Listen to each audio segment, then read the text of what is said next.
ഞാനൊരു കാര്യം പറയട്ടെ, നമ്മുടെ പെൺകുട്ടികളൊക്കെ ആയിട്ട് ഉത്സവത്തിന് പോവും, അതുപോലെ പള്ളി പെരുന്നാളിന് പോവും, കല്യാണങ്ങൾക്ക് പോവും. അങ്ങനെ അമ്മമാരുടെ കൂടെ പെൺകുട്ടികൾ പോകുന്ന സമയത്ത് അവിടെ കല്യാണങ്ങൾക്ക് ചെല്ലുമ്പോൾ ആൺപിള്ളേരുണ്ടാവുമല്ലോ. സാധാരണ ആൺപിള്ളേരൊക്കെ പെൺകുട്ടികളെ കണ്ട ഒന്ന് കമന്റ് അടിക്കും, അല്ലെങ്കിൽ വായ നോക്കും, അങ്ങനത്തെയൊക്കെ പരിപാടികളാണല്ലോ ഉള്ളത്. അപ്പൊ ഈ അമ്മമാര് പറയുന്നത്, ആ ചെക്കന്റെ നോട്ടം അത്ര ശരിയല്ലാട്ടാ, നീ ഇച്ചിരി മാറിയിരുന്നോ, അല്ലെങ്കിൽ അത് വായിലൊക്കെ ഉണ്ട്, നീ വായ വെക്കുന്നുണ്ട്, അതുകൊണ്ട് മാറി നിൽക്ക് എന്നൊക്കെ പറയും.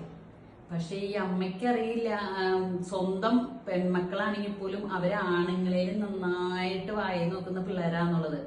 അത് നമ്മൾക്ക് അറിയാൻ പറ്റില്ല. കാരണം നമ്മളെ പോകുമ്പോൾ ഇവര് നമ്മുടെ അടുത്ത് നല്ല മര്യാദ കുട്ടികളെ പോലെയാണ് നിൽക്കുന്നത്. പക്ഷെ എന്നെ സംബന്ധിച്ച് പറയുകയാണെങ്കിൽ ഞാൻ അതിലൊരു തെറ്റും കാണുന്നില്ല കേട്ടോ. കാരണം അവർക്ക് ആൺപിള്ളേർക്ക് അങ്ങനെ നോക്കുന്ന പോലെ തന്നെ പെൺപിള്ളേരും അങ്ങനെ നോക്കി എന്ന് ഓർത്തത് തെറ്റായിട്ട് എനിക്കിതുവരെ തോന്നിയിട്ടില്ല. നിങ്ങളുടെ അഭിപ്രായം പറയണേ.